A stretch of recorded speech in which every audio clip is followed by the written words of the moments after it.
Dear students, welcome back.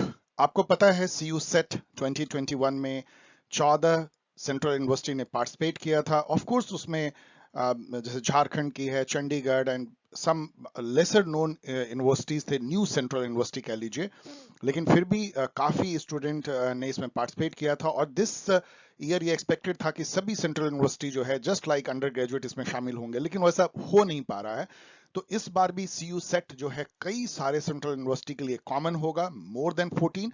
तो बहुत important हो जाता है मेरे उन स्टूडेंट के लिए जो CU सेट देंगे, या उसका नाम जो भी अब हो, CUET हो सकती है, जस्ट लाइक अंडर ग्रेजुएट। आज हम लोग क्या कोशिश कर रहे हैं कि उसका जो पार्ट 1 है, इस पे कई मेरे स्टूडेंट ने मेल किया है कि सर आप उसको क्यों छोड़ देते हैं, जो जनरल है, एप्टीट्यूड टेस्ट है, और UGC नेट में भी एप्टीट्यूड टेस्ट आता है। तो मैं कोशिश करूंगा कि UGC नेट के लिए भी और CU सेट के लिए भी जो जनरल जो एप्टीट्यूड टेस्ट है उसको कवर करने की, और उस पर ढेर सारे आपको इंफॉर्मेशन, टिप्स एंड ट्रिक देने की आई होप कि मैं आपको मदद कर सकता हूं। सो ये वीडियो जो है वो CU सेट 2021 की पार्ट ए जो जनरल पेपर कहलाती है, वो कहते हैं जनरल, हम इसे एप्टीट्यूड टेस्ट कहेंगे, उसकी पेपर एनालिसिस है with lots of additional information, और कैसे इसको क्रैक करना है उन सारे टिप्स ट्रिक के साथ। So let us begin. सबसे पहले हम लोग देखते हैं इंग्लिश रीडिंग। इसको आप रीजनिंग कह सकते हैं, वर्बल रीजनिंग, मतलब मुझे लगता है ये अंग्रेजी लैंग्वेज की एक तरह से थोड़ी समझ आपको है या नहीं, उसकी ये टेस्ट है। मैंने इस पेपर को क्या किया है, टॉपिक वाइज डिवाइड कर दिया है। 25 क्वेश्चन थे, मैंने उसको इस तरह से डिवाइड किया है। इंग्लिश रीडिंग के क्वेश्चन देखिए। पहला क्वेश्चन है चूज द करेक्ट स्पेलिंग। अब देखिए, स्पेलिंग तो मेरी खुद ही कमजोर है, मैं कन्फेस करता हूं। तो कंप्यूटर के जमाने, इंटरनेट के जमाने मुझे कोई परेशानी नहीं होती है। तो मेरे स्टूडेंट, यदि आपको अपना स्पेलिंग सुधारना है तो बहुत राइट टाइम है, आप अभी कर सकते हो। कैसे कर सकते हो? इस तरह के जो पहले तो ये क्वेश्चन चलिए देख लेते हैं। Choose the correct spelling. Opportunity and opportunity का जो सही स्पेलिंग है, मुझे लगता है जो मेरे स्टूडेंट कुछ इंग्लिश जिनकी थोड़ी ज्यादा बेहतर है, वो तुरंत पहचान लेंगे कि ये जो है इसकी सही स्पेलिंग है। ये बहुत आसान क्वेश्चन है मेरे हिसाब से। मैंने क्या किया है, इंटरनेट से देख करके ये क्वेश्चन, ये जो वर्ड है ना, ये जनरली मिस स्पेल्ड होते हैं जनरली।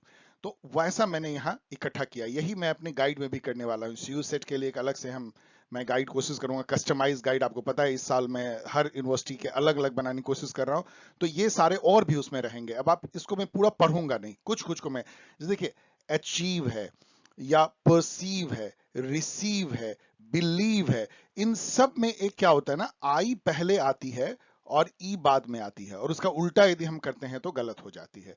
या इस टाइप के देखिए, ये भी गलत लिखा गया है। तो इस टाइप से एक्वेंटेंस बहुत लोगों को परेशान करती है, एक्नॉलेज परेशान करती है, एकोमोडेट या एकोमोडेशन परेशान करती है डबल ओ के चलते, सेक्रेटरी तक परेशान करती है, सेक्रेटरीट RIAT के चलते।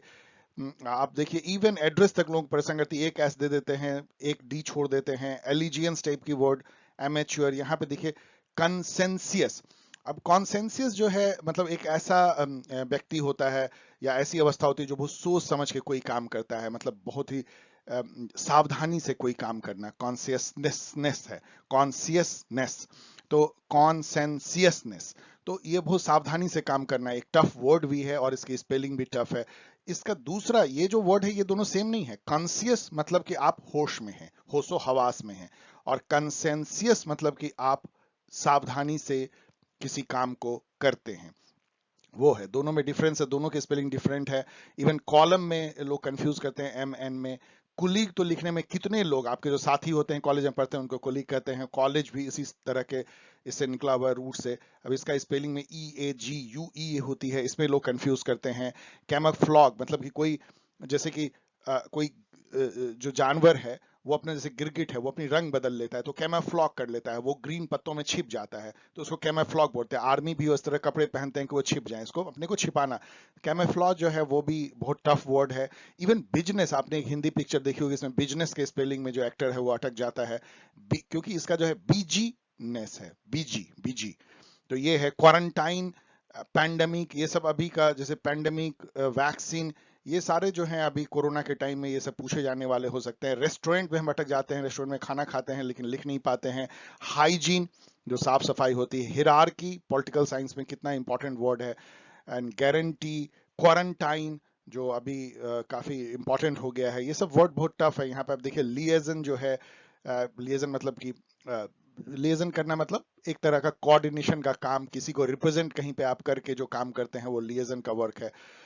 मेल जोल, तो लीजर आप जानते हैं छुट्टी बिताना। इंटेलिजेंस, इंडिस्पेंसिबल मतलब कोई आदमी या कोई चीज यदि आपके लिए ऐसा बन जाए कि उसके बगैर आप नहीं रह सकते हैं तो वो इंडिस्पेंसिबल आपके लिए हो जाती है। ये भी डिफिकल्ट वर्ड है। मेडिएवल, जो आपको पता है एंशिएंट, मेडिएवल एंड मॉडर्न, तो मेडिएवल भी डिफिकल्ट है। प्रोनाउंसिएशन इटसेल्फ जो है एक डिफिकल्ट वर्ड है, आप देख सकते हैं इसका स्पेलिंग। प्रोफेसर में बहुत लोग कंफ्यूज करते हैं, एक एस देते हैं, कई बार लोग दो एफ दे देते हैं, ये दिक्कत इसमें होती है। टुमारो में जो है डबल आर नहीं देते हैं। क्यू लिखना भी बहुत आसान नहीं है क्योंकि क्यू ई है, क्यू यू ई, वेरी डिफिकल्ट। यदि आप लिख के देखिएगा तो एथेइस्ट जो गॉड में बिलीव नहीं रखते हैं उनका भी स्पेलिंग अपेरेंट में नहीं। चलिए अब हम इसको छोड़ रहे हैं, आप इसको जरूर गौर से इसको रोक करके स्लाइड को खूब देर से देखिए, आपको कहीं ना कहीं ये सब वर्ड टकरा जाएंगे और कुछ और भी आप देख सकते हैं, और नहीं तो गाइड के लिए प्रतीक्षा कीजिए। Which is the nearest meaning of the phrase to rain cats and dogs? अब देखिए ये इंग्लिश में ये सब जो फ्रेजेस हैं, इडियम्स हैं या प्रोवर्ब हैं, वो बहुत लोग यूज करते हैं। हम लोग हमेशा कहते हैं today it is raining cats and dog, मतलब कैट्स एंड डॉग रेन करने का मतलब थोड़ी आसमान से चूहे और बिल्ली और कुत्ते मतलब गिरेंगे पानी के साथ। इसका मतलब है कि धारा प्रवाह पानी हो रही, मतलब ऐसे कि कुत्ते बिल्ली गिर रहे हैं ढाम ढूम ढाम। तो वो जो है रेन कैट एंड डॉग का मतलब ये होता है वेरी हैवी रेन हो रहा है। सो ये है। अब इसको देखते हुए एक और चलिए, फिर उसके बाद लॉट्स ऑफ मैंने जुटाया है आपके लिए इंटरनेट से। The phrase a hard nut to crack. अब हार्ड नट टू क्रैक का मतलब होता है ऐसा आदमी जिसको आप आसानी से जो है मतलब कन्विंस नहीं कर सकते हैं। जैसे आप कह सकते हैं कि Putin in international relation is a hard nut to crack.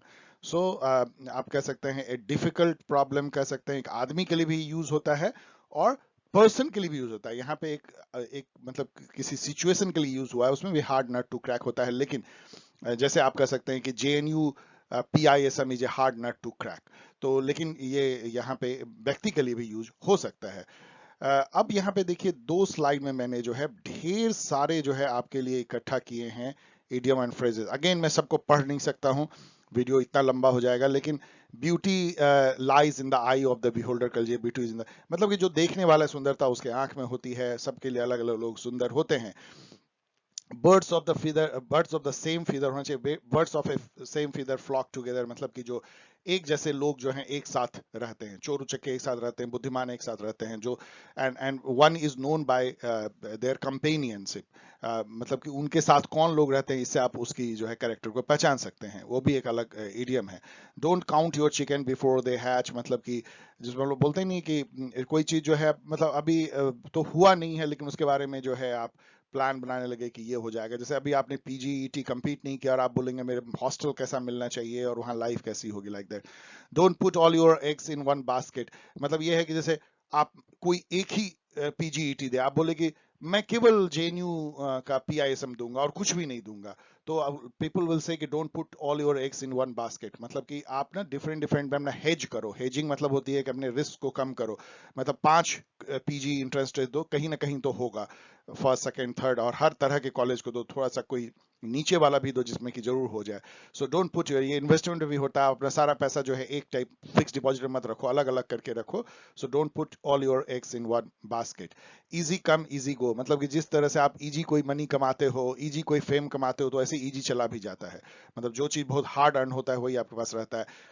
If it ain't broke don't fix it, माने कि यदि कोई चीज बुरा नहीं है तो उसको ना फिक्स करने की कोशिश मत करो। मतलब कई बार ना हम जबरदस्ती अपने सिचुएशन को बिगाड़ लेते हैं, सही सब कुछ सही चल रहा है लेकिन फिर भी उसको ठीक करने के चक्कर में हम खराब कर लेते हैं। सो जैसे यदि सब कुछ ठीक चल रहा है तो चलने दो उसको। If you can't beat them join them, मतलब किसी सिचुएशन से यदि आप पार नहीं पा रहे हो तो समझौता कर लो। किसी आदमी से पार नहीं पा रहे हो तो समझौता ही कर लो, बेकार उससे, मतलब उस सिचुएशन से आदमी से लड़ना झगड़ना बेकार है।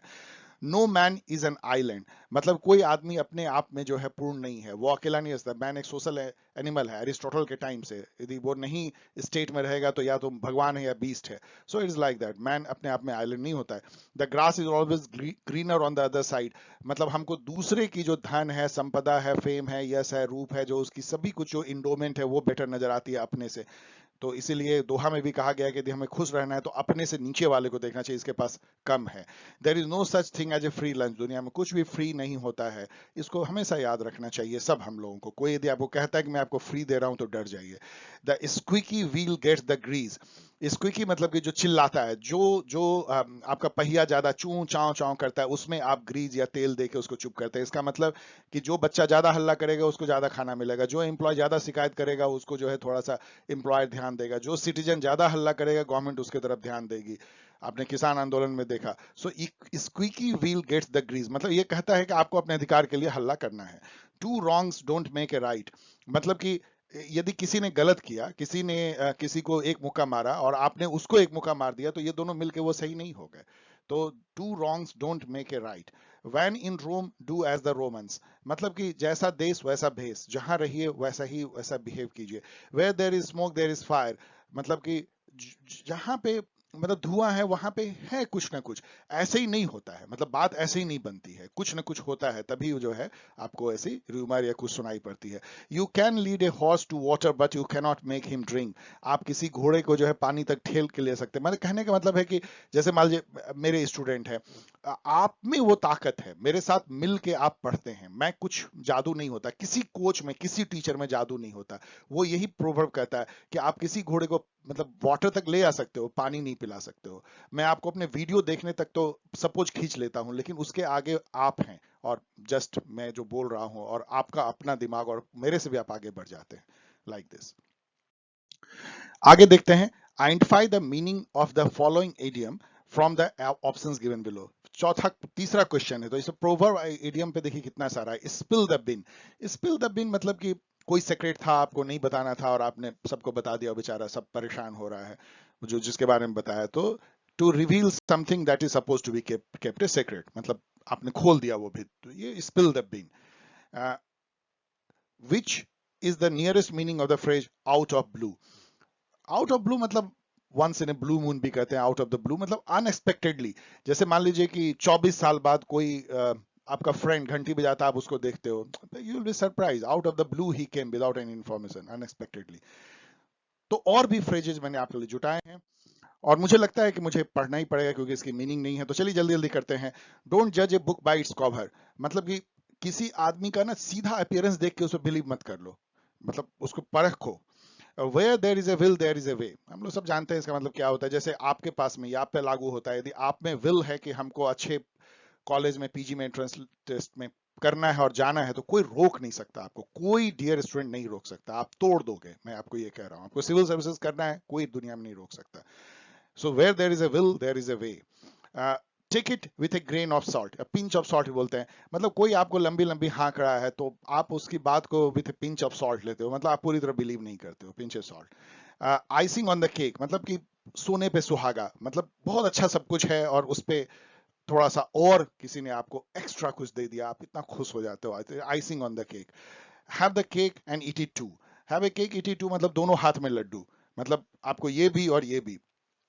इट्स ऐसे बहुत सारे सिचुएशन होते हैं, जैसे कि आपको कोई बोले कि ठीक है आपको मैं पीजी में एंट्रेंस टेस्ट में पीजी में एडमिशन भी दे रहा हूँ और आपको यहाँ पे पढ़ाने का भी मौका दे रहा हूँ, उसके लिए पैसा भी दूंगा, तो सही have the cake and eat it too, मतलब दोनों ही हाथ में लड्डू।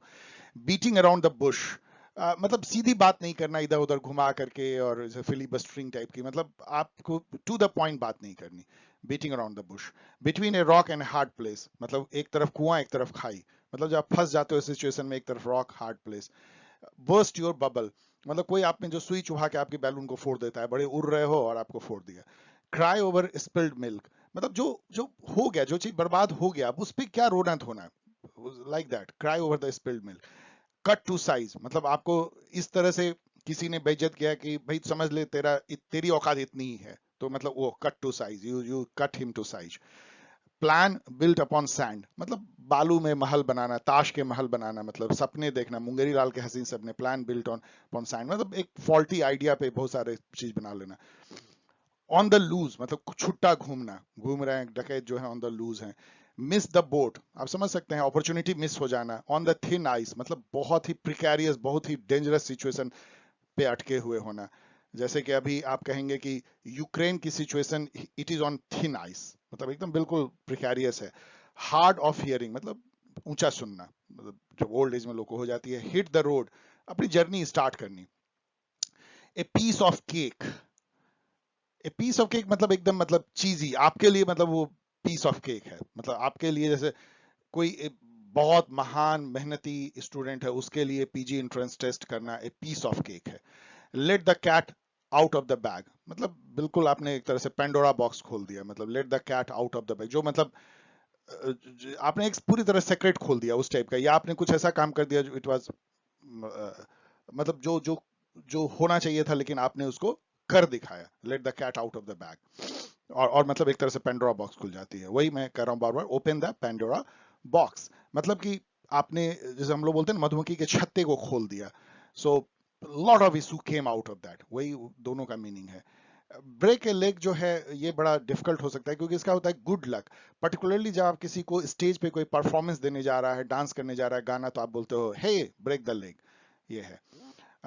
अंडर द वेदर, मतलब कि कोई यदि वेदर वेदर वाली जो सीकनेस होती है ना, वेदर चेंज हो रहा है, थोड़े बहुत माइल्ड जो आपको फीवर टाइप जो है उसको अंडर द वेदर कहते हैं। Bye the skin of your teeth, मतलब एकदम एक पल से जो है, आप जैसे कि एक ट्रेन को पकड़ लेते हो, कोई चीज को आप कैच कर लेते हो, तो by the skin of your teeth. Once in a blue moon, वही है मतलब कि अचानक, all of a sudden and all. Have butterflies in your stomach. So butterfly आपके स्टोमक में कब होता है? जब आपको जैसे एग्जामिनेशन के सुबह में आपको जो लगता है कि अंदर पेट में गुड़ गुड़ गुड़ हो रही है, वो एक अच्छी बात मानी जाती है। सुनील गावस्कर अपने मेमोयर में कहते हैं कि वेस्ट इंडीज में जब पहली बार खेलने गए थे तो उनके बटरफ्लाई उनके स्टोमक में, और हमेशा उनको ये होता है। एक टफ कुकी, वो एक टफ नट टू क्रैक, मतलब एक पर्सन जो कि बहुत ही टफ है, जिसको बहुत कन्विंस करना है physically, mentally and all. See eye to eye, see eye to eye में भी कंफ्यूज मत कीजिएगा, इसका मतलब कोई ऐसा दुश्मनी नहीं है। इसका मतलब है कि आप और कोई दूसरा आदमी बिल्कुल एग्री हैं, एक पॉइंट पे बिल्कुल एक साथ हैं।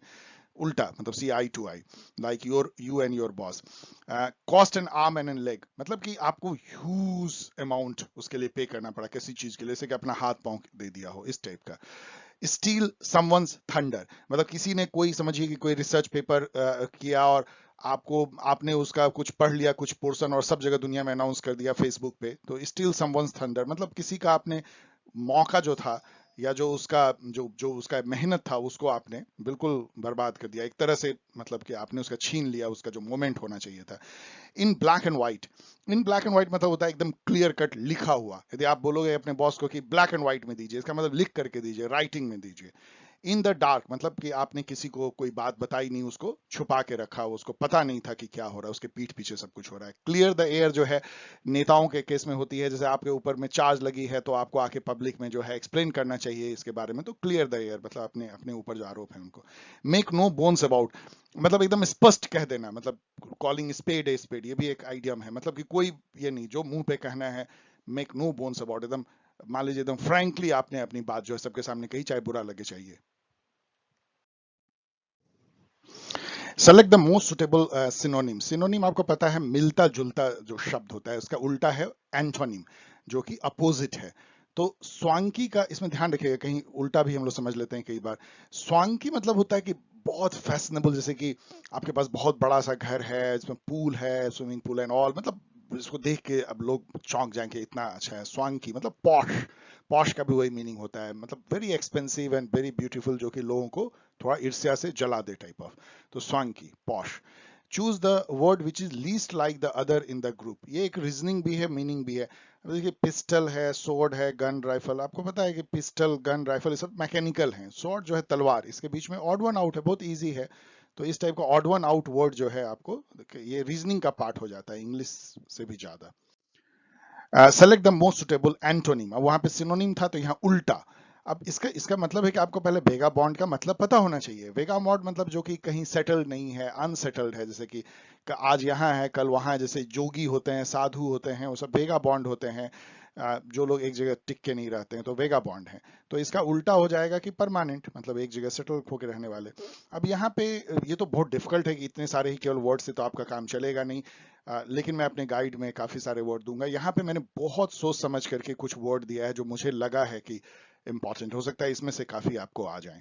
इसमें मैंने जो एक बात यहाँ ध्यान रखिए कि बहुत सारे यहाँ पे जो मैंने फ्रेजेज भी चुने हैं और ये वर्ड भी, ये मैंने एनालाइज किया है पार्ट ए जनरल जो सीयू सेट के हैं, ज्योग्राफी, हिस्ट्री, इकोनॉमिक्स, सबका अलग अलग है और कुछ का तो कॉमन भी है, उसमें से मैंने पिक किया है। तो ये सारे सीयू सेट में पूछे गए हैं, तो ये सारे आपको आने की संभावना है। रेसिप्रोकल या रेसिप्रोसिटी आपको पता है, मतलब कि एक तरह क्विड प्रो क्यो जो मैंने यहाँ पे लिखा है, मतलब उसका मतलब ये होता है कि तुम मुझे कुछ करो तो मैं तुम्हें कुछ करूंगा। रेसिप्रोकल जो है पॉलिटिकल साइंस में इंपॉर्टेंट है। इंडिया के फॉरेन पॉलिसी में केवल एक ही प्राइम मिनिस्टर हुए हैं गुजराल जिन्होंने कि नॉन रेसिप्रोकल रिलेशन एस्टेब्लिश करने की कोशिश की अपने छोटे नेबर के साथ, मतलब कि मैं तुम्हें कंसेशन दूंगा बीइंग ए बिग ब्रदर, आपसे कुछ नहीं मैं आशा रखूंगा, ये नॉन रेसिप्रोकल हो गया। यदि आप किसी से बिना आशा किए हुए उसको फेवर करते हो तो नॉन रेसिप्रोकल है। यदि आशा है कि वो बराबर का करेगा, आपको रिटर्न करेगा, तो रेसिप्रोकल है, जैसा करोगे वैसा लौटाएगा। इसका मतलब ही क्विड प्रो क्यों होता है। रिडीम आपको पता है कि किसी चीज को आप जो रिगेन कर लेते हो उसको रिडीम बोलते हैं।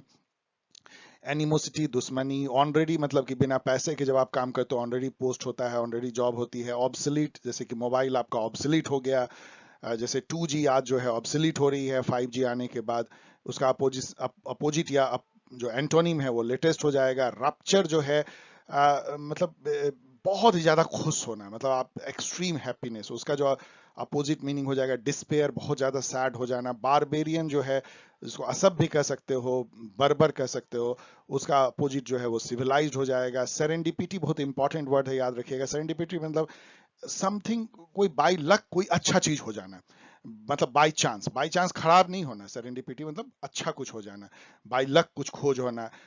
सेरेप्टिशियसली जो है, सेरेप्टिशियस जो है, डिफिकल्ट है प्रोनाउंस करना भी। सेक्रेटली कोई छुपे छुपे यदि कोई काम करते हैं तो सेरेप्टिशियसली जो है उसको कहते हैं, एडजेक्टिव एडवर्ब हो गया। डेप्रिकेट जो है किसी की बहुत ज्यादा बुराई करना है, उसी को डेराइड भी बोलते हैं, अनदर वर्ड जो बहुत इंपॉर्टेंट है, पॉलिटिकल साइंस बहुत यूज होती है। डिस्पैरेज करना भी वो वर्ड है। ये सब जो है सब किसी की बहुत क्रिटिकली बुराई करना है। अप्राइज, किसी को इन्फॉर्म करना, पूरे हाउस को किसी को बताना। अप्रेज इससे मिलता जुलता है, उसका मतलब होता है इवेल्युएट करना, आपका सालाना परफॉर्मेंस जो कोई इवेल्युएट करके आपको बोनस देता है एम्प्लॉयर, उसको अप्रेजल बोलते हैं। अप्रेज करना, इवेल्युएट, एसेस, जज करना। Adopt, adapt, adept, adopt, adapt, adept, ये तीनों में फर्क समझिए तो कहीं भी आपको बम्प करेगा इस तरह के इंग्लिश वाले लैंग्वेज में। अडॉप्ट का मतलब होता है गोद लेना, to take a child into your family, या अडॉप्ट एन आइडिया, किसी आइडिया को अडॉप्ट कर लिया, किसी चीज को अडॉप्ट कर लिया, कोई आदत को अडॉप्ट कर लिया। अडेप्ट मतलब होता है to become familiar with a new situation, एक तरह का समझिए एक्लिमेटाइजेशन जैसा है। अडेप्ट करते हैं, आप यूएस जाएंगे तो वहां के वातावरण से। एडेप्ट मतलब होता है यू आर वेरी गुड और स्किलफुल एट समथिंग। अब यहाँ ध्यान दीजिए प्रीपोजिशन एट लगता है इन सब में, you are good at something. तो मतलब आप म्यूजिक में बहुत एडेप्ट हैं, आप किसी और विधा में जो है आप एडेप्ट हैं, तो इन तीनों का डिफरेंस समझिएगा। प्रोफाउंड मतलब होता है डीप, बहुत ज्यादा नॉलेज, इंसाइट, इस सब में यूज होता है।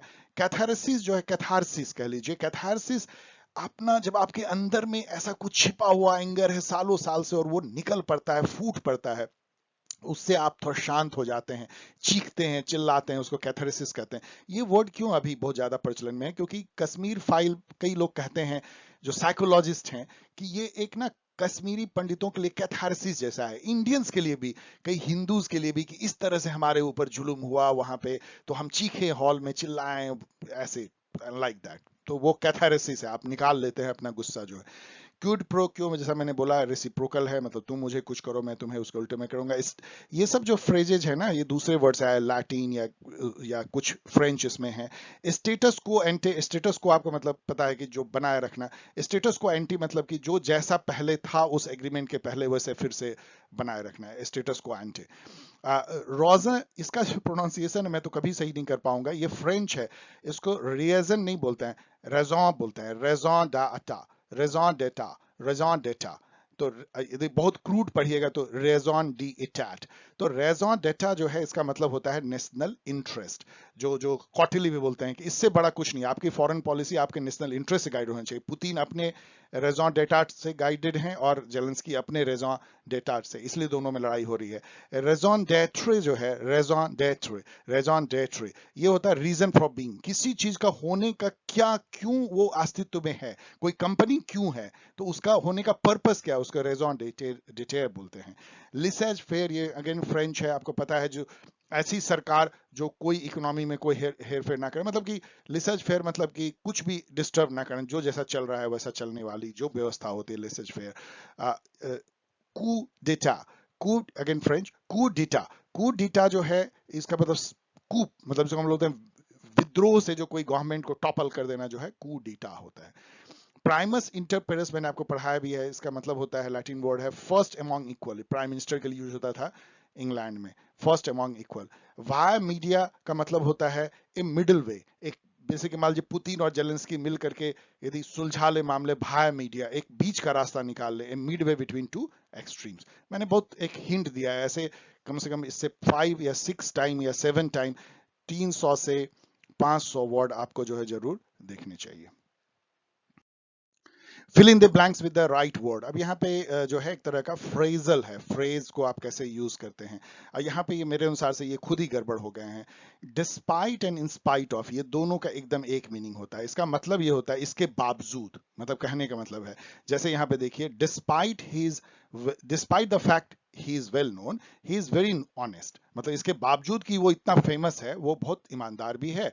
तो in spite of the fact that he is well known, he is very honest.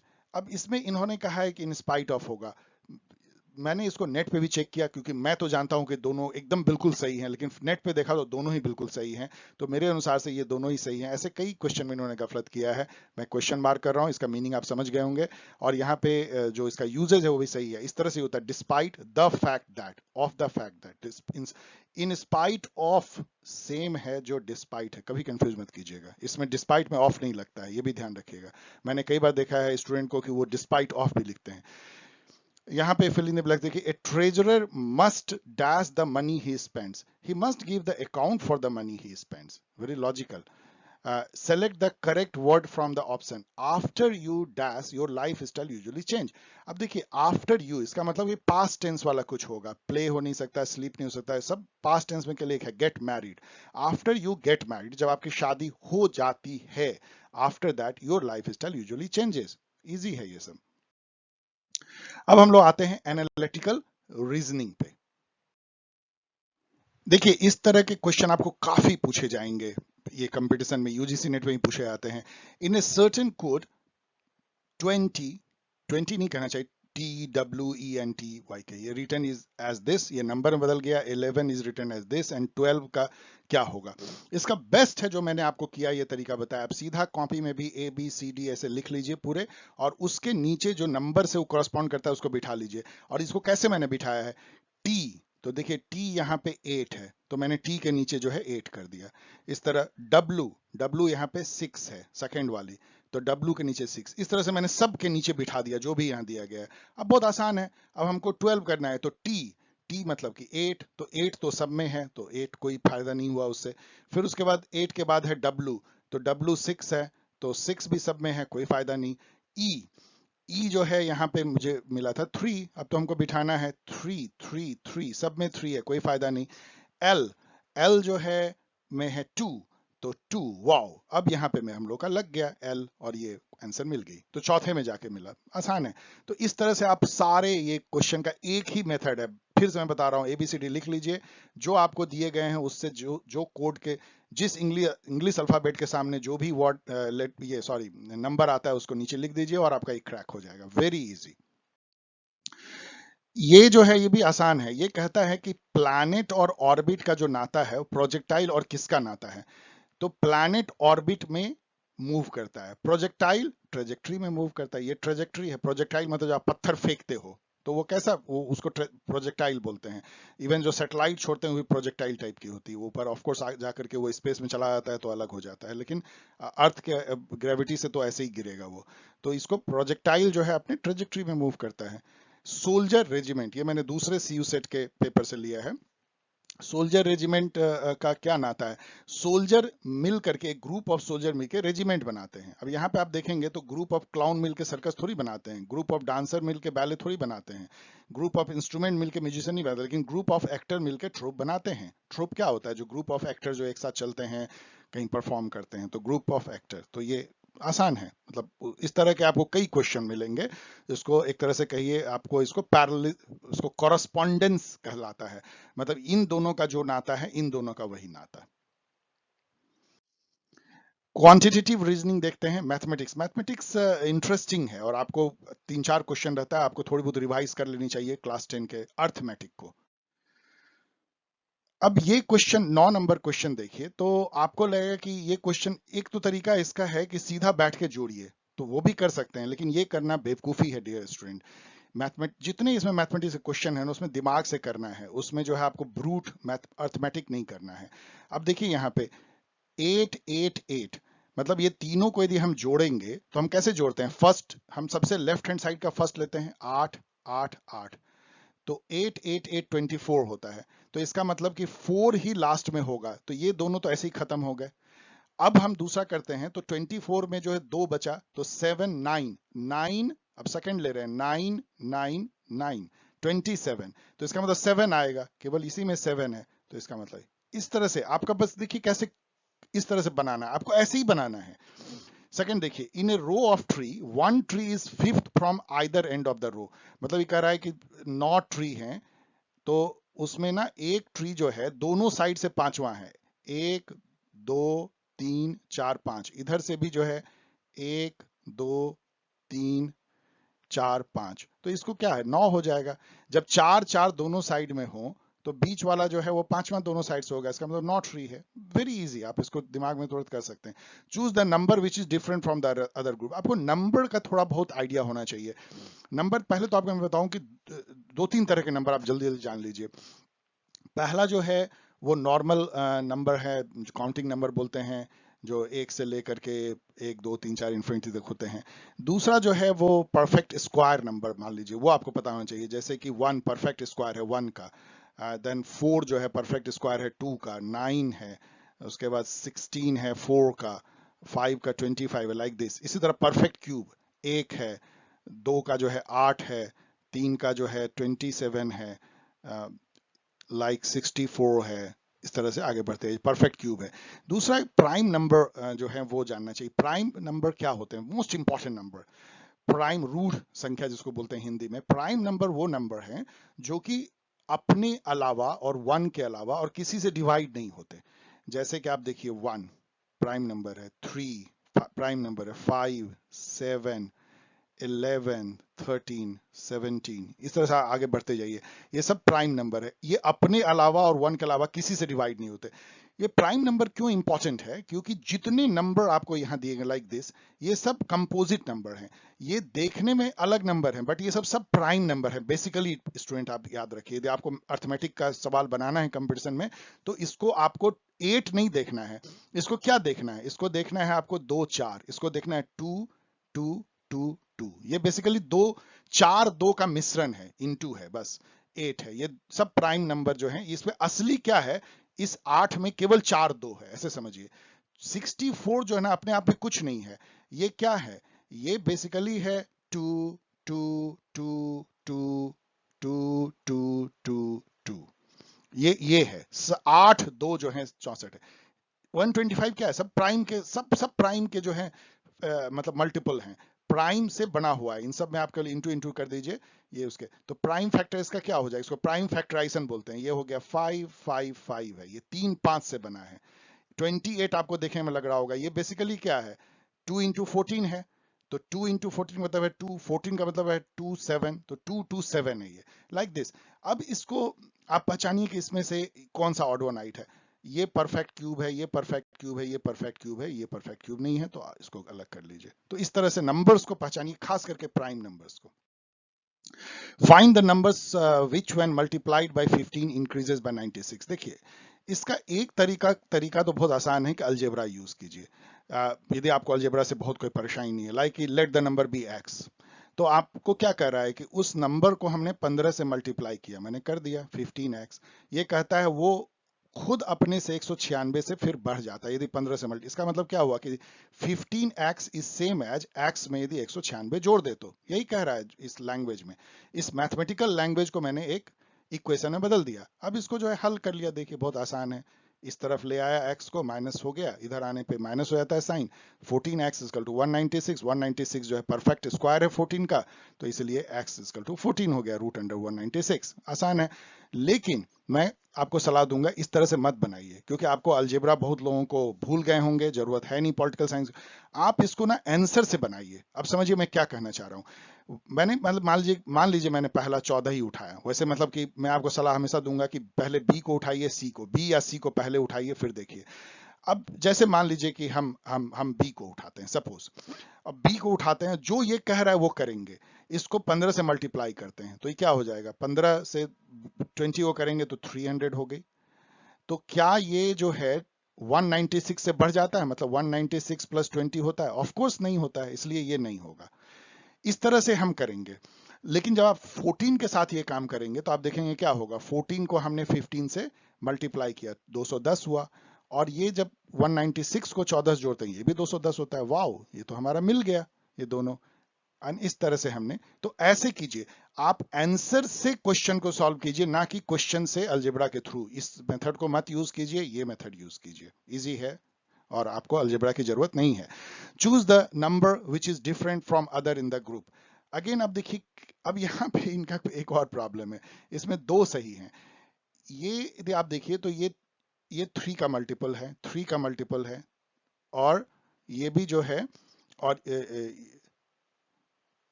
49, sorry, ठीक है, चलिए ये सही है, ओके। 3 का मल्टीपल ही नहीं है, then they are right, I am wrong. 7 का ये मल्टीपल है, 7 3 ये भी 7 का मल्टीपल है, 7 7 7 8, ये 7 का मल्टीपल नहीं है, इसलिए ये सही है, ओके ठीक है। चलिए 7 का मल्टीपल है एक, उसमें 7 का मल्टीपल नहीं है। ये क्वेश्चन बहुत इंटरेस्टिंग है और बहुत कॉमन है। ये कहता है कि आपके दिमाग में बस कंफ्यूजन पैदा करने के लिए, माइनस को इनटू मान लो, इनटू को प्लस मान लो, ब्ला ब्ला, मतलब कि सारे साइन को उलट पलट दो जो मैं कह रहा हूं। तो मैंने क्या किया यहाँ पे देखिए, इस क्वेश्चन को सॉल्व किया, मैंने जो इसने कहा उसको उलट पलट दिया। इसने कहा कि इनटू को जो है तुम प्लस मान लो, मैंने प्लस साइन दे दिया।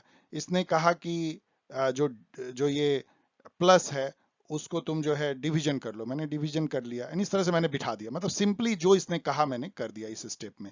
अब मैंने बॉड मास लगाया ये इसको सॉल्व करने के लिए। अब यहाँ दिक्कत क्या होती है ना, यहाँ सारे ऑपरेशन है, तो पहले आप प्लस करोगे कि इंटू करोगे कि डिवीजन करोगे। तो यहाँ रूल ये है कि इसको तो छोड़ो, इसमें कोई ब्रैकेट तो है नहीं, ऑर्डर कोई नहीं, ऑर्डर मतलब होता है पावर या रूट, 2 का पावर या रूट अंडर 2, ये सब यहाँ नहीं है।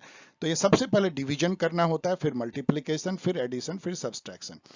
तो हमने सबसे पहले डिवीजन किया, इसलिए यहां हाईलाइट किया। फर्स्ट स्टेप में डिवीजन, 12 को 3 से डिवाइड किया, 4 निकला। सेकेंड स्टेज में हमने क्या किया, अब इंटू 6 है जो रिजल्ट है, तो सेकेंड स्टेज में मल्टीप्लीकेशन, 4 इंटू 6 24। थर्ड स्टेज में जोड़ा और फोर्थ स्टेज में माइनस किया, आंसर 4 आया। इसमें से नन ऑफ दीज है। ये बहुत आसान है और बहुत ज्यादा कॉमन है। Find out the missing number in the following sequence. ये थोड़ी आपको परेशानी हो सकती है, क्योंकि ये ना दो नंबर का कॉम्बिनेशन है, दो नंबर सीरीज का। एक नंबर सीरीज जो है ऐसे बढ़ रहा है, देखिए ये बढ़ रहा है 1 3 7 13 21, मतलब इन सब का जो डिफरेंस है ना वो ऐसे बढ़ रहा है। इसका डिफरेंस है 2, इसका डिफरेंस है 4, इसका डिफरेंस है 6, इसका डिफरेंस है 8। तो डिफरेंस जो है ना वो 2 4 6 8 10 12 ऐसे बढ़ रहा है। ये सीरीज है, और एक सीरीज दूसरे को मिक्स कर दिया है, उसमें डिफरेंस कांस्टेंट 3 है, 3 6 9 12 15। अब इन दोनों को मिला दिया, देखिए 1 3 7 13 7 13 21 एक है, और यहाँ 3 6 9 12 15। तो इन दोनों को मिला दिया है, तो यहाँ पे क्या हो जाएगा, यहाँ हो जाएगा 13। थोड़ा डिफिकल्ट है लेकिन आप पिक कर सकते हैं। सीरीज वाले जो है 100-150 क्वेश्चन को हल कर लीजिए, मैं भी अपने गाइड में काफी दूंगा, आपको इस हो जाएगी। Find the lowest common multiple of 24 36 4। देखिए इस क्वेश्चन को बनाने का मैं आपको बहुत नायाब तरीका बता रहा हूं। ये प्राइम फैक्टर मेथड है जो अभी जस्ट मैंने आपको बताया, और इस मेथड से आप एलसीएम और एचसीएफ दोनों को विजुअलाइज कर सकते हैं, समझ सकते हैं क्या मायने हैं। एलसीएम का मतलब क्या होता है, lowest common multiple. Lowest common multiple का मतलब ये होता है कि एक ऐसा नंबर जो इन सब का मल्टीपल तो हो। मल्टीपल का मतलब क्या है कि वो नंबर जो है इससे परफेक्टली डिविजिबल हो, मतलब जो भी नंबर x निकलेगा वो 24 से परफेक्टली डिवाइड हो जाएगा, 36 से परफेक्टली डिवाइड हो जाए और 4 से भी डिवाइड हो जाए और सबसे छोटा हो, बड़ा नहीं हो, मतलब कि जो पहला नंबर जो ऐसा हो, इसको बोलते हैं least common multiple, lowest common multiple. और एक होता है हाईएस्ट कॉमन फैक्टर। एक मान लीजिए दूसरा नंबर है y, यदि ये HCF है तो ऐसा होगा कि ये इसको परफेक्टली डिवाइड करे, ये इसको परफेक्टली डिवाइड करे, ये इसको परफेक्टली डिवाइड करे और सबसे बड़ा नंबर हो, मतलब उससे कोई छोटा नंबर नहीं हो जो इन सबको परफेक्टली डिवाइड करे, हाईएस्ट कॉमन फैक्टर। अब देखिए क्या है, हम यहाँ LCM निकालने की कोशिश कर रहे हैं। 24, जैसा मैंने आपको बताया, 24 आपको नहीं दिखना चाहिए स्टूडेंट, आपको दिखना चाहिए 2 2 2 3। ये बेसिकली कैसे इसको निकालते हैं हम, देखिए पहले हमने क्या किया, ये 2 12 है, फिर इस 12 को क्या हमने तोड़ लिया, ये 2, ये सॉरी 3 4 है, 4 को तोड़ लिया, 2 2 है, तो ये क्या बन गया 2 3 2 2, मतलब कि 3 2 और 1 4, यही मैंने लिखा है, सॉरी 3 2 और 1 3, तो 2 2 2 3 है ये। इसी तरह 36 क्या है, 2 2 3 3 है, क्योंकि 2 2 मतलब 4 हो गया, 3 3 9, 9 इंटू 4 36, तो ये 2 2 है, 2 3 है। 4 क्या है, 2 2 है, हम इसको ऐसे कहते हैं कि 4 कुछ नहीं है, 2 2 है। 36 कुछ भी नहीं है, 2 2 है, 3 2 3 है। 24 जो है 3 2 है, 3 2 है और 1 3 है, लाइक दिस। अब हम देखेंगे कि एक ऐसा नंबर जो इन सब का मल्टीपल हो और सबसे छोटा हो, तो उसमें ना सारे इसके जो प्राइम फैक्टर है वो मौजूद होने चाहिए। मतलब कि देखिए इसमें 3 2 है, इससे ज्यादा तो किसी में नहीं, इसमें 2 2 है, इसमें 2 2 है, इसका मतलब जो नंबर हम लेंगे उसमें जरूर जो है 3 2 होना चाहिए, मतलब 3 से कम नहीं होना चाहिए, क्योंकि इसमें 3 है तो इससे कम नहीं होना चाहिए। और इसमें 2 3 है तो 2 3 उसको जरूर होने चाहिए, तभी वो होगा। इसमें एक भी 3 नहीं है, इसमें एक 3 है, तो इससे काम नहीं चलेगा। हमको ऐसा खोजना है जिसमें कि 36 में 3 2 बार है तो 2 बार उसमें भी मिनिमम होना चाहिए, तो ये भी सेटिस्फाई हो गया, इसमें भी सेटिस्फाई हो गया। तो ये क्या नंबर बनेगा, इसका 2 3 बार और 3 2 बार। अब इन सब को जब मल्टीप्लाई कर देंगे तो क्या बनेगा, 2 2 2, तो 8 और 3 3 इंटू 9 मतलब 72। और यहाँ पे कोई 72 नहीं है क्योंकि ये रॉन्ग आंसर है, इसका आंसर होगा 72, ये इन्होंने गलती किया है। तो 72 जो है, इस तरह से एलसीएम आप निकालेंगे। अब देखिए एचसीएफ भी इससे आसानी से निकाल सकते हैं। एचसीएफ में क्या करना है, हमको ये देखना है कि कौन सा फैक्टर जो है वो सब में कॉमन है, मतलब कौन सा प्राइम फैक्टर मिनिमम सब में है, मिनिमम। अभी हम मैक्सिमम नहीं देख रहे, उसमें पहले वहां मैक्सिमम देख रहे थे। तो देखिए इसमें 2 2 है, इसमें भी 2 2 है, इसमें भी 2 2 है, तो सबसे जो छोटा जो फैक्टर हमको मिल रहा है प्राइम का वो 2 2 है, इससे कोई छोटा नहीं है। तो इसका जो एचसीएफ होगा 2 2 होगा, मतलब 4, यही नंबर। अब इसको और आगे आप प्रैक्टिस कर लीजिएगा, मैं कुछ और एक्सरसाइज कराऊंगा आपको, उससे आपको ये क्लियर हो जाएगी। अब आइए जीके एंड करंट अफेयर में देखते हैं। जीके बहुत थोड़ा सा है, करंट अफेयर भी बहुत थोड़ा सा है, आप थोड़ा बहुत देख सकते हैं। डीजीसीए का फुल फॉर्म क्या होता है इन्होंने दिया है। अब डायरेक्टर जनरल सिविल एविएशन होती है, तो मैंने उसी टाइप के जो मुझे सबसे अच्छे लग रहे थे स्टूडेंट मैंने यहाँ दिया है। मैं इसको अब नहीं पढ़ रहा हूँ, मैं थक चुका हूँ और आप भी थक जाएंगे यदि मैं इतना टाइम लूंगा। इसको पॉज कर लीजिए वीडियो को और आराम से इसको पढ़ लीजिए। इसमें तमाम वो हैं जो मैं गेस कर रहा हूँ कि पूछे जा सकते हैं, तो इसको देख लीजिएगा, ठीक से देख लीजिएगा ये सारे, और भी कुछ एब्रिविएशन देख लीजिएगा। रशियन वैक्सीन फॉर कोविड 19 का क्या नाम है, ये तो मैंने कई बार आपको बताया भी है जीके में। स्पुतनिक 5 है, आप यहाँ देख सकते हैं। यहाँ मैंने और भी दे दिया है, जैसे कि साइनोफार्म, कोरोना वैक, ये चाइना का है, साइनोवैक भी कहते हैं। फाइजर, जॉनसन जॉनसन, मॉडर्ना, ये सब यूएस में डेवलप की गई। एस्ट्राजेनेका ब्रिटिश स्वीडिश है, और स्वीडिश ब्रिटिश देख लीजिए। Covaxin, Covishield, Covovax and Corbevax, ये सब इंडिया में डेवलप की, ये दोनों जो है बच्चों के लिए है। रेजन कोव जो है जापान में इसको यूज किया गया है। तो इस तरह से ठीक है, पैंडेमिक का टाइम है तो ये सब जीके का क्वेश्चन बन जाता है। 46 प्रेसिडेंट ऑफ यूएसए। अब यहाँ प्रॉब्लम क्या है कि ये आपको पता होना चाहिए कि लेटेस्ट प्रेसिडेंट क्या है, ये बड़ा इसको नहीं पूछना चाहिए था, लेकिन ठीक है चलिए। जो बाइडेन है, मतलब लेटेस्ट प्रेसिडेंट का मतलब आज तक जो यूएस में 46 प्रेसिडेंट ही हुए हैं, तो 46 में जो अभी करंट है। इससे रिलेटेड जो क्वेश्चन है, बाइडेन जो है 78 साल की उम्र में शपथ लेने वाले सबसे ओल्डेस्ट यूएस प्रेसिडेंट बन गए। उससे पहले 74 साल की उम्र में ट्रंप जो है ओल्डेस्ट थे। तो अभी पिछले 10 सालों से यदि आप देखिए तो या 6 सालों से जो ट्रम्प एंड बाइडेन ये सब ओल्डेस्ट पीपल बन रहे हैं। थियोडर रूजवेल्ट जो हैं वो यंगेस्ट थे 42 साल में बन जाने वाले, और जो इलेक्शन से जो यंगेस्ट बने थे कैनेडी, जॉन एफ कैनेडी 43 साल में बने थे। ये इलेक्शन से नहीं बने थे, उनको बनाया गया बीच में कोई डेथ होने से। According to the NEP 21 new education policy 2020 school का सिस्टम जो है इस तरह से होगा। ये क्वेश्चन से तो बकवास को पूछा नहीं चाहिए था, लेकिन चलिए ठीक है। 5 3 3 4 अलग अलग एक्सपेरिमेंट होती रहती है। अभी जो एक्सपेरिमेंट है वो इस तरह से इसको स्ट्रक्चर किया गया है कि 12 साल की जो है स्कूलिंग होगी +2 तक। अब 12 साल की स्कूलिंग कैसे हो रही है? 5 साल फाउंडेशनल है, इसमें पहला जो 5 है, जो 5 3 3 4, तो पहला 5 साल में से 3 साल प्री स्कूल है, जो आप प्ले स्कूल KG UG करते हो, फिर क्लास 1 2 है, तो 5 साल खत्म हो गया आपके। फिर अगला 3 साल जो है प्रिपरेटरी है, क्लास 3 4 5। फिर अगला 3 साल मिडिल स्टेज है, क्लास 6 से 8। और फिर 4 साल जो है सेकेंडरी है, 9 से 12। ठीक है, okay. So dear student, thanks for watching. I hope कि आपको ये जरूर पसंद आया होगा। आप उसको शेयर करें, सब्सक्राइब करें, कमेंट करें। और ये वीडियो मुझे पता है कि मेरे सभी स्टूडेंट के लिए इंपॉर्टेंट है, जो UGC नेट दे रहे हैं, जो CUET जो अंडर ग्रेजुएट स्टूडेंट देंगे, उनके लिए तो बहुत इंपॉर्टेंट। यदि वो सुन पा रहे हैं, शायद नहीं, यदि तो आप डियर स्टूडेंट सुनो, क्योंकि आपके लिए भी जो जनरल पेपर होगा वो इससे थोड़ा कम लेवल का होगा, लेकिन इसी टाइप का हो सकता है। लेवल सेम ही हो, क्योंकि एप्टीट्यूड टेस्ट की कोई लेवल होती नहीं है।